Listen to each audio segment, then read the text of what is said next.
그리스도 또는 메시아를 기다려온 사람들이라고 하는 제목으로 오늘 말씀을 전하는데, 오늘 본문에 보면 두 사람이 나와요.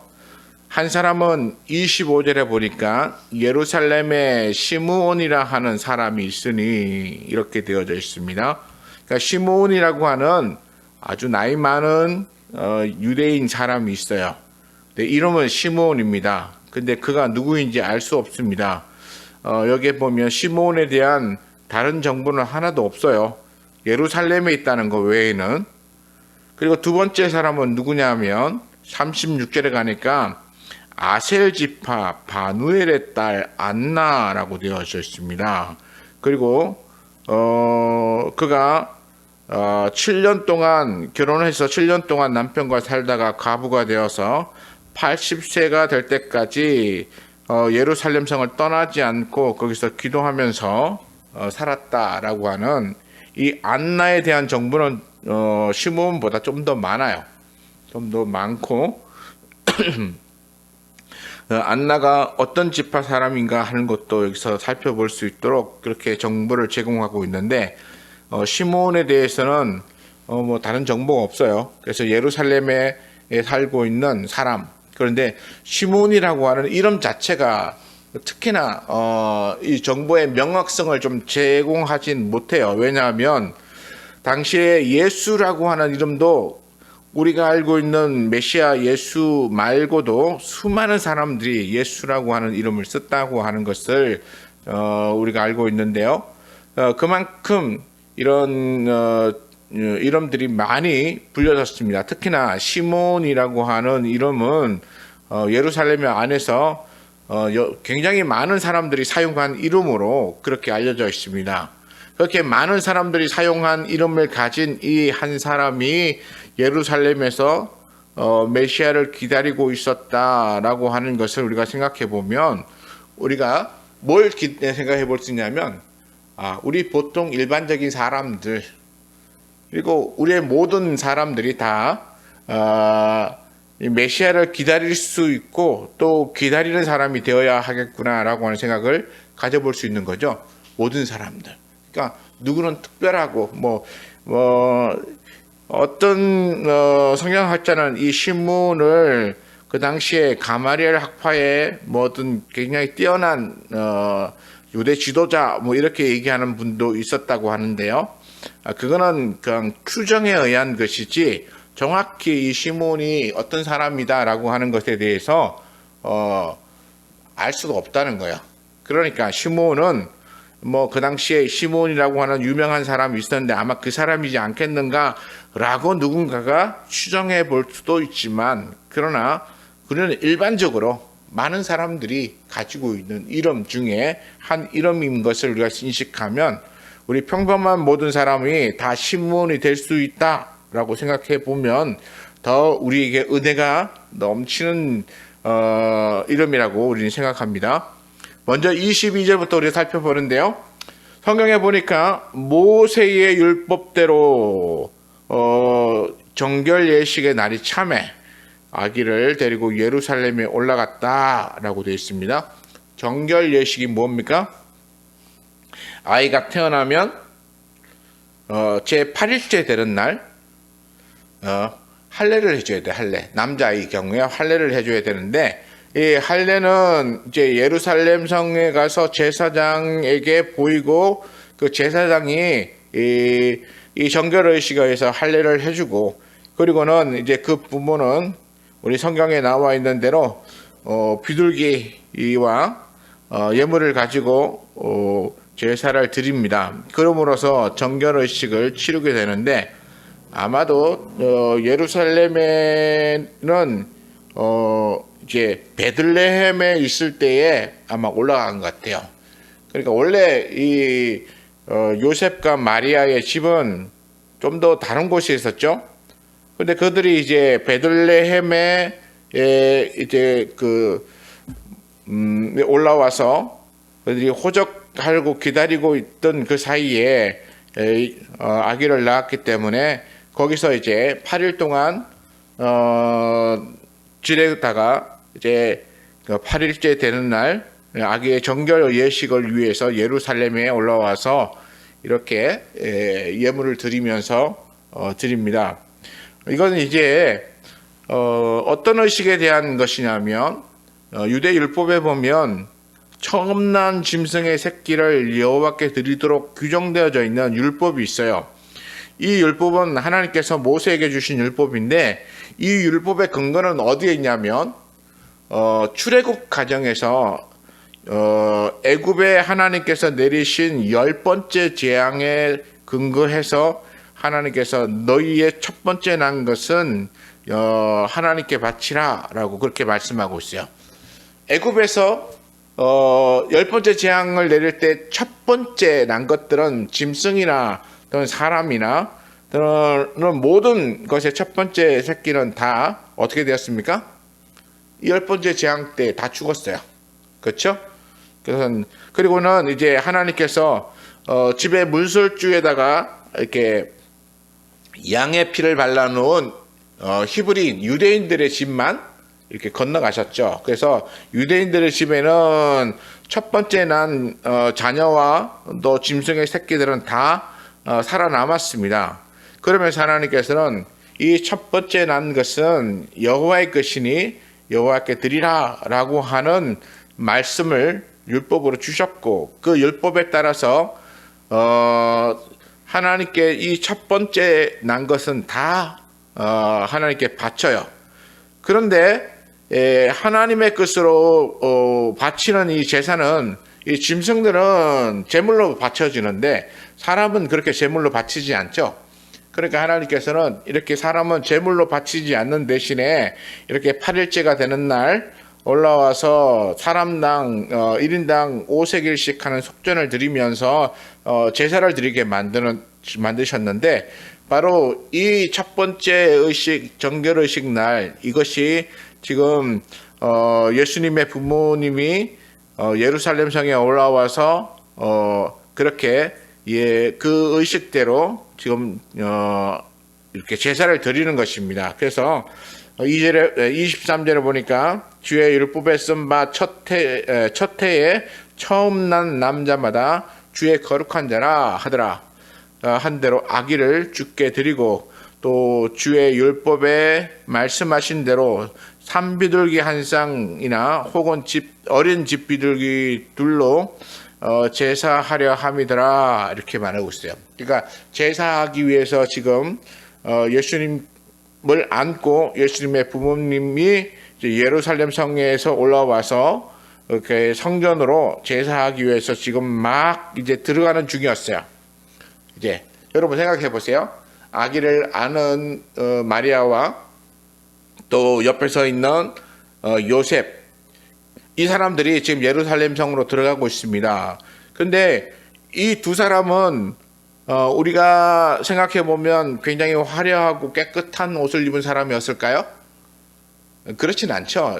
시골 사람이었어요. 그리고 또 호적을 하기 위해서 베들레헴에 올라왔는데 거기에 이제 거할 수 있는 뭐 여관이나 이런 곳이 없어가지고 어디서 지냈다고요? 왜 마구간에서 지냈어요. 굉장히 시골 사람이죠. 시골 사람이고 또 마구간에서 지낼 만큼 그렇게 입은 옷도 그렇게 깨끗하거나 좋은 옷은 아니었어요.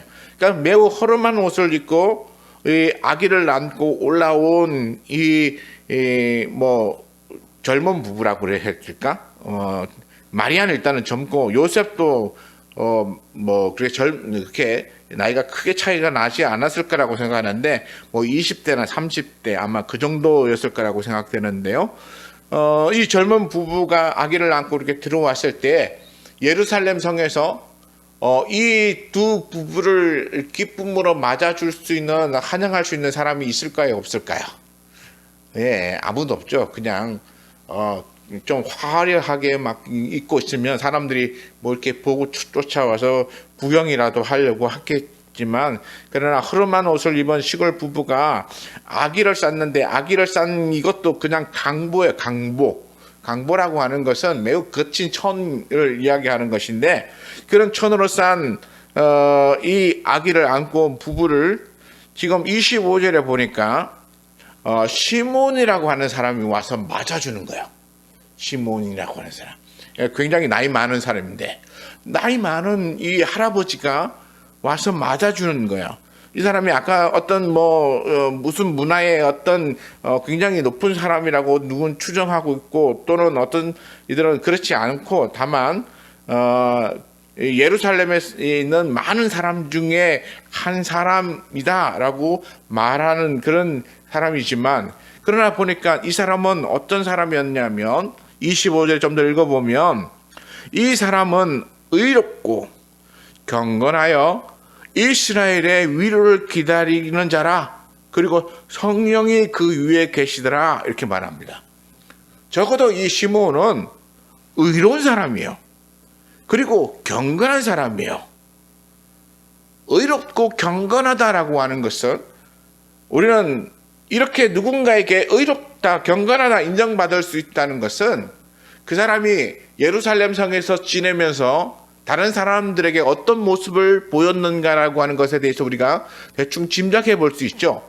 이 사람이 어떤 문화에 속해 있는 지도자인지 아닌지는 알 수 없지만 그러나 이 사람은 적어도 의로움과 경건함을 두루 갖추고 있는 당시의 사람들에게 꽤 알려지거나 또는 존중을 받았던 사람 중에 하나였을 것이다 라고 우리가 추정해 볼 수 있습니다. 그러니까 이 예루살렘 성 안에서 그래도 사람들에게 존중을 받고 있는 또는 존경을 받고 있는 이 사람이 나와서 이 허름한 옷을 입은 이 한 젊은 부부를 맞으면서 또 특히나 그 부부가 안고 있는 그 아기를 받아서 안으면서 그 환영해 주고 있는 그 모습을 우리가 생각해 보면 참 놀라운 일일 수 있다라고 우리는 생각할 수 있어요. 왜냐하면 화려한 옷을 입으면 누군가가 쫓아와 가지고 맞아주면 그건 당연한 것이지만 그러나 허름한 옷을 입은 사람이 쫓아와서 이렇게 했을 때에 그 사람이 그 허름한 부부의 그 허름한 강보에 쌓인 아이를 이렇게 안으려고 할까라고 하는 것을 우리 매우 신기하게 생각할 수 있죠. 왜냐하면 우리는 좀 세상적인 눈으로 바라보면 그렇잖아요. 부자는 환영받아도 가난한 자는 환영받지 못하는 것들이 사람들 사이에서 일어나는 일이에요. 그런데 시몬은 존경받는 사람이었음에도 불구하고 와서 이 아이를 품에 안았어요. 그리고 이 사람은 이스라엘의 위로를 기다리는 자이고 성령이 그 위에 있다라고 그렇게 말해주는 사람이었어요. 그러니까 이 사람은 굉장히 신앙적으로 이 예루살렘 성 안에서 이렇게 존경받는 사람이었음에도 불구하고 그는 이 아이를 향하여 오고 그 아이가 오는 것을 환영해주고 이렇게 반갑게 맞아주는, 그래서 이 하나의 모습을 통하여 우리가 무엇을 볼 수 있냐면 바로 이 세상에 구원자로 오시고 또는 왕으로 오신 예수님을 단번에 알아보고 그리고 그 왕 되심과 구원자 되심에 대하여 인정해주고 환영해주는 모습. 우리는 그런 모습을 이 시몬이라고 하는 사람을 통해서 보는 거야. 그냥 이 한 사람이 와서 그냥 이렇게 성령에 의해서 지시받았고 이래서 환영했다라고 하는 것으로만 딱 치부하고 넘어간다면 그럴 수 있죠. 그러나 이 사람의 이런 행위에 구체적으로 우리가 한번 접근해 본다면 이 사람은 지금 예수님이 어떤 신분으로 이 세상에 오셨는가에 대하여 알고 환영해 줄 수 있는 몇 되지 않은 사람에 속한다는 것이죠. 여기 몇 되는 사람이 누굽니까? 한 명은 시몬이고 한 명은 안나. 이 두 사람이었어요. 아무도 알아보지 못하는, 아무도 지금 예수님이 이 세상에 구원자로 오셨다는 사실을 알아보지 못하는 가운데 이 두 사람만 유일하게 알아봤다는 거죠. 두 사람만. 왜 시몬은 알아볼 수 있었을까요? 왜 이 허름한 부부가 안고 오는 이 아이가 어떤 존재인지를 알고 그렇게 환영했을까요? 그거는 우리가 금방 읽은 대로 시몬은 의롭고 경건한 사람이었고 이스라엘의 위로를 기다리는 사람이었고 성령이 그 위에 있었기 때문에요. 그래서 여기서 중요한 단어는 뭐가 있냐면 이스라엘의 위로를 기다린다라고 하는 말. 이 말이 무슨 뜻일까? 위로는 뭔가 이렇게 슬픔이나 고통이나 또는 아픔이 있는 사람들을 이렇게 감싸주고 그 아픔에 대하여 어루만지면서 이게 치유해주는 과정이죠. 그러니까 이스라엘 백성들이 지금 로마의 지금 식민지가 되어져 있어요. 그러나 그 이전에는 또 무슨 일이 있었습니까? 이 헬라의 식민지였어요. 그러니까 계속 식민지의 연속이죠. 헬라 제국이 있을 때는 헬라 제국에, 로마 제국이 일어날 때는 로마 제국에. 그리고 그 이전에는 또 무슨 일이 있었습니까? 바벨론에 포로되어져 갔다가 돌아와서 이제 예루살렘을 이제 막 이렇게 건축했지만, 그러나 그때에 놀라운 하나님의 일이 일어나지 않았어요. 우리가 말라기 선지서 이후에, 말라기 선지서는 말라기 선지자가 기록했는데요. 말라기 선지자가 하나님의 그 계시를 받아서 말씀을 전한 그 이후부터 약 400년에서 한 500년 정도라고 하는데요. 그 기간 동안 특별히 하나님의 성령으로부터 감동을 받아서 영감받은 선지자가 없었어요. 그러니까 한 400에서 500년 사이를 암흑기라고 부르는데, 왜냐하면 선지자가 없었고 하나님의 말씀을 전하는 자가 없었어요. 그러는 사이에 그들은 어떤 일을 겪었습니까? 헬라 제국의 식민지였고 로마 제국의 식민지로서의 고통을 받는 거예요. 그들은 이 땅에 겨우겨우 바벨론에서 돌아와서 뭔가 이제 성전을 건축하고 성을 회복하고 그래서 뭔가 이제 일어나려고 준비를 하고 있었는데 그게 생각대로 잘 되지도 않았을 뿐만 아니라 오히려 큰 제국의 식민지화돼서 고통받는 삶이 지속되고 있었어요. 그러니까 이스라엘 백성들은 뭐가 필요했습니까? 하나님이 자기들을 다시 일으켜 세워주어서 정말 다윗 시대의 그 영광을 회복하기를 원했어요. 그 고통과 그 가난과 어려움 그리고 핍박 가운데 그들이 그 모든 것을 딛고 일어나서 하나님이 주시는 그 은혜의 영광을 얻기를 원했어요. 이 시므온은 바로 이스라엘의 위로를 기다리는, 다시 말해서 성령이 오셔서 말씀을 전해주시면서 너희를 회복시켜줄 메시아가 올 것이다 라고 하는 것을 전해줬는데, 그 메시아가 오면 이스라엘이 다시 다윗 시대 같은 영광을 얻을 것이고 또 하나님이 부어주시는 놀라운 복된 세상이 이루어질 것이다 라고 하는 것을 기대하며 그렇게 메시아를 기다렸다는 것이죠. 그리고 이 시므온은 26별의 특별한 약속을 하나 받는데요. 그가 주의 그리스도를 보기 전에는 죽지 아니하리라. 이렇게 성령을 네가 그리스도 메시아가 오면 네가 보고 반드시 보고 그 전에는 너는 절대 죽지 않을 거야. 이렇게 약속해 줬다는 것이죠. 그리고 이제 시므온은 메시아를 봤습니다. 이 아기를 안고 그 메시아를 보고 난 다음에 하는 말이 이제 주께서 나를 편안히 놓아주신다라고 하면서 이게 무슨 뜻입니까? 편안히 놓아주신다는 얘기는 이제 하나님이 내게 위로를 주시는구나. 또 뿐만 아니라 나와 내 백성 이스라엘에게 위로를 주시기 위하여 이 아이 메시아를 보내셨구나 라고 하는 것을 받았어요. 그러니까 이제 나는 죽지만 내 백성들은 이 아이로 말미암아 이제 구원을 얻을 거야. 이들이 이제 그동안 겪었던 고난과 고통에서부터 노임을 받을 거야.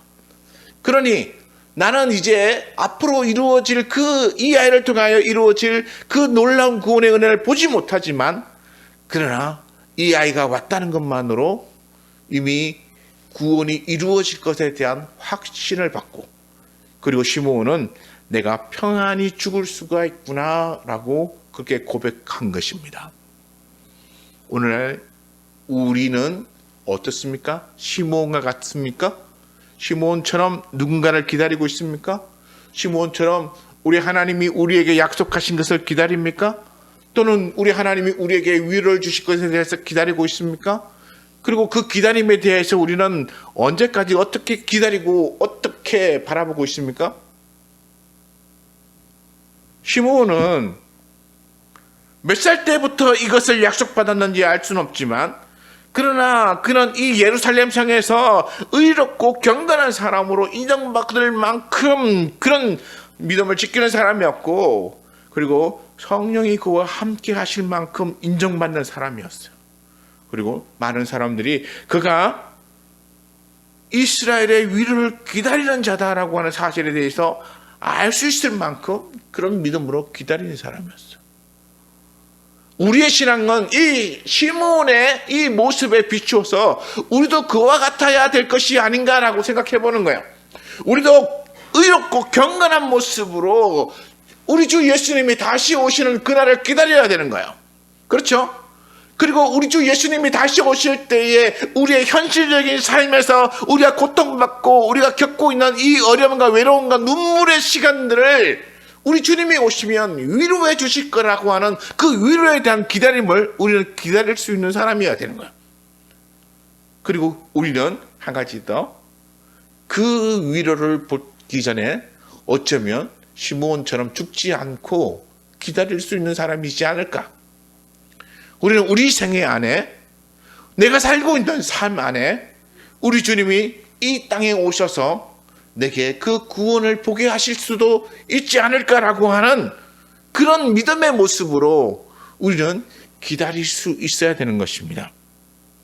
이 메시아의 도래를 기대하는 이 시므온의 이 모습이 그저 시므온이라고 하는 한 사람으로 끝나는 것이 아니라, 오늘날 우리 믿는 모든 사람, 수많은 그리스도인들이 다 같이 나도 메시아를 볼 수 있고, 나도 다시 오실 예수님을 볼 수 있고, 다시 오실 예수님이 오면 그분을 내가 환영하고, 그리고 내가 그분이 나를 구원해서 또는 온 인류를 구원해서 하나님 나라로 데려가실 것에 대하여 소망하며 그렇게 기뻐할 수 있는 신앙의 삶을 살아야겠다라고 하는 그런 모습이, 또는 그런 신앙이 우리에게 있어야 되지 않나 하는 것입니다.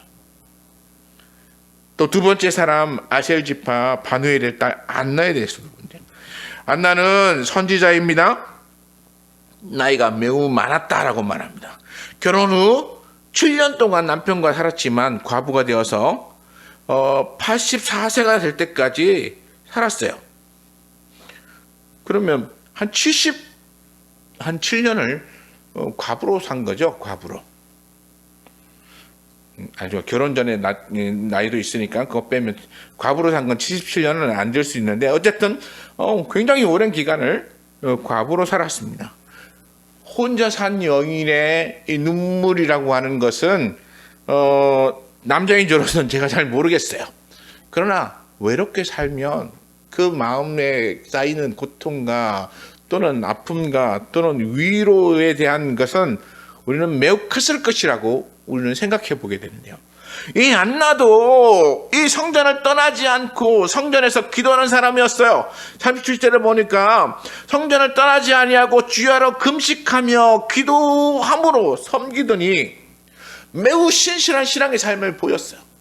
늘 언제나 기도하고 늘 언제나 하나님의 성전에서 하나님과 함께 하려고 애를 썼던 사람이었어요. 철저한 헌신의 삶을 살았어요. 그러면서 그가 무엇을 했습니까? 메시아를 기다렸어요. 38절에 마침 이때에 나와서 하나님께 감사하고 예루살렘을 성령을 바라는 모든 사람에 대하여 말하니라. 다시 말해서 아기 예수를 보고, 그리고는 하나님께서 속량할 모든 사람들, 하나님께서 인류 구원을 위하여 이 아이를 통하여 이루을 그 많은 것에 대하여 모든 사람에게 말했다. 이 안나도 메시아에 대한 기대가 있었고, 그리고 그 메시아가 왔을 때에 그를 알아볼 수 있는 눈이 있었어요. 오늘 우리는 우리 예수님이 지금 이 땅에 오신다면, 정말 우리 예수님이 이렇게 누군가의 강보에 쌓인 모습으로 오셨지, 아니면 평범하게 우리 삶 가운데 오셨을 때 우리는 그분을 알아볼 수 있을까요? 우리 예수님을 알아볼 수 있는 영적인 눈을 우리는 가지고 있나요? 어떤 순간에 저 사람은 정말 하나님이 보낸 사람이야 라고 인정할 그런 것을 내가 볼 수 있는 영적인 눈을 가지고 있나요? 우리 그리스도 메시아를 기다리는 사람이라면, 또는 우리 재림 예수를 기다리는 사람이라면, 우리 주님이 오셨을 때에 우리는 그 모습을 바라보고 우리는 환영할 수 있을 만한 믿음의 눈을 가지고 있어야 되지 않겠는가? 우리 주님이 오실 때 어떻게 오신다고 하셨습니까? 모든 사람들이 보게 동시에 여기 있다 저기 있다 하면 가지 말고, 우리 주님이 우리를 찾아오실 때 우리가 그를 알아볼 수 있다고 했어요. 그러면 세상에 있는 모든 사람이 TV 중계해서 그냥 이분은 메시아입니다 이러고 명찰을 달고 와서 우리에게 보여주시나요? 그렇진 않죠. 모든 사람이 알아볼 수 있게 오신다는 얘기는 무슨 뜻입니까? 메시아를 예수님이 다시 오심에 대하여, 재림하실 것에 대하여 기다리는 사람들이 예수님이 다시 오면 알아볼 수 있다는 거죠. 그죠? 세상 가운데 살면서 세상의 욕심대로 살고 자기의 성공을 위해서 살며, 그리고 세상에서 만족을 얻고 위로를 얻으며 살려고 하는 그런 사람들에게는 우리 예수님이 보이지 않을 거예요. 오직 어떤 사람들에게요? 세상에서 위로받는 것을 거부하고, 그리고 세상에서 명예와 부를 얻는 것을 거부하고, 오직 나는 우리 주님이 다시 오셔서 내게 주실 그 하나님 나라에 가겠다라고 그 믿음을 이렇게 시므온처럼 안나처럼 그렇게 지키며 기다리는 사람, 이런 사람들에게만 우리 예수님이 다시 오셨을 때에 그 예수님이 보일 거라고 생각해요. 예수님이 떠나가신 이후에 이 세상에 수많은 사람들이 자기가 메시아라고 주장해요. 요즘도 우리 한국에도 자기가 메시아라고, 재림 예수라고 주장하는 사람들이 있어요. 제가 지난주에 우리 영화를 봤잖아요. 그 영화를 보느라고 제가 예전에 이렇게 영화 자료를 모아놓은 곳 중에서 봤는데, 거기 보니까 중국에서 성교용으로 만든 영화가 하나 있었어요. 그래서 이게 뭔가 이러고 봤더니 뭔가 이상해요. 그래서 계속해서 넘어가면서 봤어요. 맨 끝에 가니까 나오더라고. 어디서 만들었냐면 하나님의 교회에서 만들었대. 중국에 있는 하나님의 교회에서 만들었대. 하나님의 교회는 우리는 이단으로 존재하고 있어요. 근데 거기서 이렇게 보여주는 건 뭐냐면 성경만 보면 안 된다는 거야. 성경 속에 하나님의 말씀만 있는 게 아니기 때문에 오직 하나님의 말씀만 들어야 된다고 그러는 거예요. 그러면서 주장하는 게 뭐냐면 자기들은 재림주의 말씀만 듣는데요. 그러면서 뭔가 책자를 하나 이렇게 보여주는데 그게 한자로 있어가지고 제가 잘 읽지 못했는데, 요즘 중국 간체는 도대체 읽을 수가 없어요. 옛날 한자는 그래도 몇 자라도 있는데 중국 간체는 내가 읽을 수가 없는데 이렇게 빨갛게 이렇게 나와 있는데 그게 재림 예수가 말한 얘기라는 거야. 그게 하나님의 교회에 속해, 하나님의 교회가 누구야? 안산홍파인가요? 거기 재림 예수. 안산홍이 죽고 그 여자가 있죠. 어머니 하나님. 근데 그 글을 들어야만 된대요.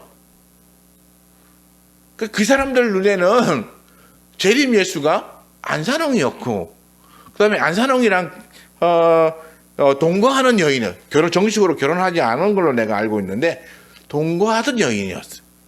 이제 어머니 하나님이 돼가지고 재림 예수가 됐어요.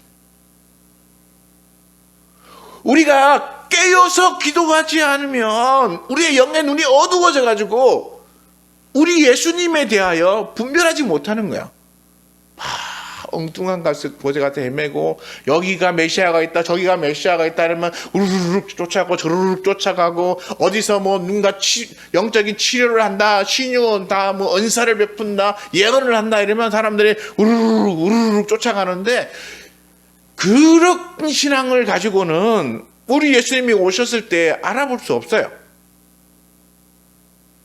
적어도 우리는 이 시므온처럼 의롭고 경건하며 정말 하나님의 말씀 가운데 성령에 감동되어서 있는 사람, 또는 여기 안나라고 하는 이 여인처럼 정말 하나님 앞에서 성전에서 떠나지 아니하고 주야로 금식하며 그렇게 기도하면서 기다리는 믿음, 이런 신앙을 우리가 가지고 있어야 우리 주님이 다시 오셨을 때 이분이 정말 우리를 구원하시기 위하여 다시 오시는 예수님이시구나 라고 하는 것을 알아볼 수 있는 거예요. 우리가 영적으로 깨어 있어야 되는 거예요. 우리가 세상에서부터 뭔가를 얻으려고 하면 세상의 것에 이끌려가는 거예요. 우리의 눈이 자꾸 세상에서 뭔가 주는 것에 위로받으려고 하면 우리는 내면 깊숙이 영적인 깊이가 쌓이는 게 아니고 세상의 어떤 이런 가치관에 끌려가지고 우리는 그것으로 인해서 우리는 신앙을 놓쳐버리게 되는 것입니다. 그러므로 우리는 그리스도를 기다리는 이 시므온이나 이 안나처럼 메시아를 기다리는 믿음으로 우리가 더욱더 신실하게 서서 하나님, 정말 내 마음이 하나님의 말씀에서 떠나지 아니하고 또 하나님을 기다리는 신앙에서 떠나지 아니하고 세상에서 보상받으려고 하지 않고 세상에서 성공하려고 하지 않고 세상에서 위로받으려고 하지 않고 오직 우리 주님이 주시는 위로와 우리 주님이 주시는 그 은혜로만 감사할 수 있는 믿음을 우리가 갖는다면, 그러면 우리는 다시 오실 예수님을 기쁨으로 또 맞이할 수 있고 환영할 수 있을 것입니다. 그러므로 그리스도를 기다리는 사람은 세상에서 위로받는 사람이 아닙니다.